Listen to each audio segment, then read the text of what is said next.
Hi, I'm Nico, and welcome to my new series where I review albums that I really like and redraw the covers. And if you have a cool, fun name for this series, that would be really cool. I've been thinking something along the lines of review, redraw, cover like a song cover, and cover like an album cover, redoing, I don't know, something like that. But those are probably not good. So, why not let you guys do it? Maybe, it'll be fun.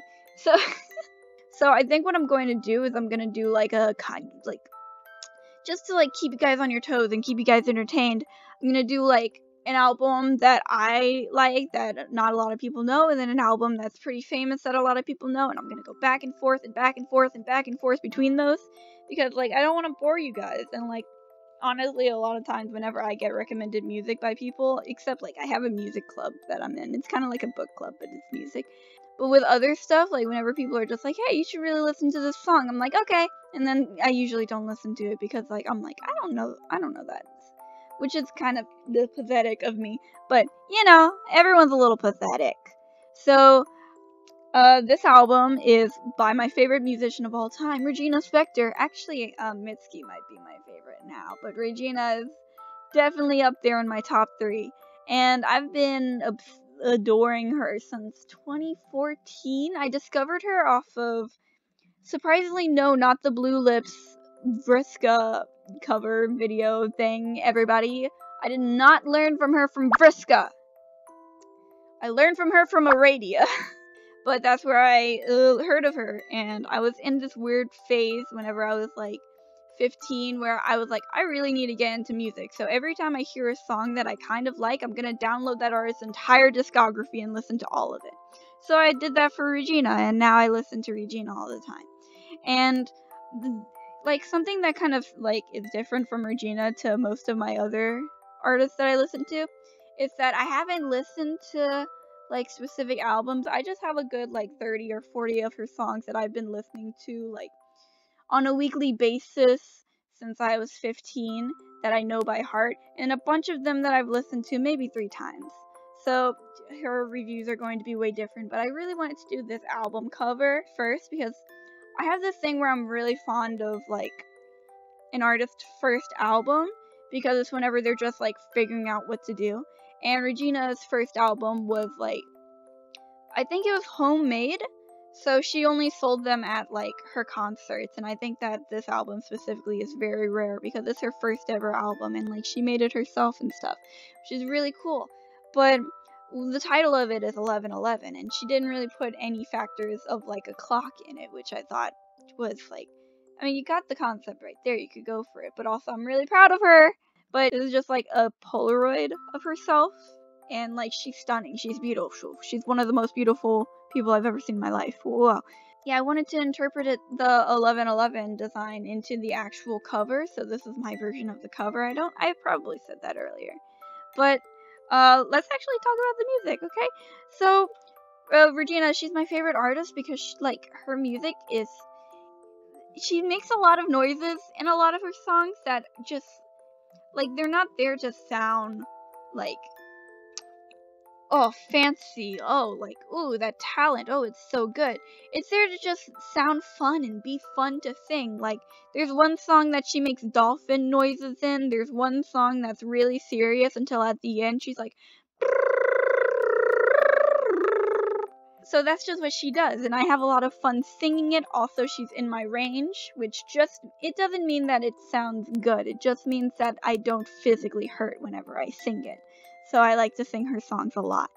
And 1111 it has a good handful of my favorite songs by her.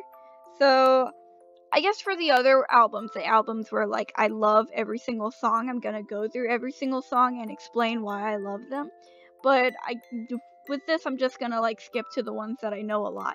Oh, also, I didn't know until a few weeks ago that she's actually a jazz singer, or at least back in the day she was a jazz singer.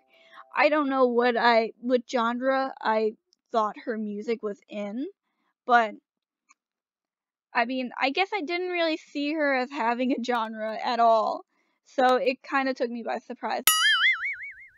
And there's a back of a truck. Okay, so I already said her music's weird. I love that her music's weird, and also, it's like every single song, whenever I listen to her music, I kind of see it as, like, walking around a town and going to everyone's door and, like, living a day in the life of the person at whatever door you knock on. So it's really cool like that. So back of a truck, it makes no sense. None of her songs all make sense, actually. I lied to you.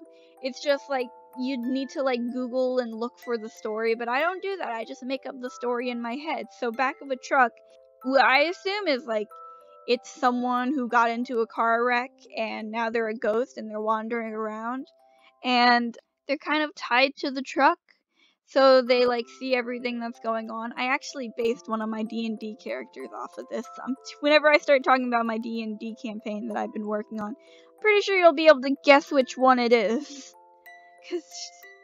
Cause spoilers, she's straight up a truck. She is a truck. But yeah, back of a truck is very fun. They build buildings up. They build buildings up. I had this thing whenever I was okay, so I got into Regina Spektor around the same time that the first Life is Strange came out, so I kind of assigned the songs to the characters. So Back of a Truck was Rachel Amber, Buildings is Kate, I believe, and Buildings is a song about a woman who, I'm assuming she just dealt with a lot of really personal stuff and she's like going through something traumatic, probably by herself, like with herself, like without any medical help or something like that. Or maybe I'm just basing it off of me, who knows. But it's about her and she's trying to recover from all this stuff, but it's very hard, very difficult, and there's a lot of stuff she's struggling with. And her husband is like fully supportive and trying to make sure that everything's okay for her, but even though like he reassures her all the time that no, it's fine, you need this is good, she still just feels overwhelmed with guilt and like she's not good enough and like this is too much of a burden on him. But he's like, it's fine, I love you and you need this, so that's fine. So I don't know, it's something that like, okay, a lot of people talk about like the grief in like someone being hurt or the grief in being someone who loves someone who is hurt, but like it never talks about if someone is perfectly fine with you being hurt. Oh, at this point in the video I accidentally like turned my brush into like the kind of brush I've been wanting to use for years, so I was just trying to test it out, and also I was like, fuck, I just drew Regina with this other brush, I don't want to redraw her. So half of this drawing is like with the cool brush and the other half was without. Where was I? Buildings. I was at Buildings. So like nobody ever talks about, well, I'm pretty sure people do talk about it, but like the situation's okay. The husband still loves her. He's not struggling with the entire concept of her being hurt, but she still feels so guilty. And she does what she can. She stays home after having an awful day and she feels really guilty for it, so she makes sure that she cleans the entire house to like make up to him. But he's like, it's fine, you don't have to do this.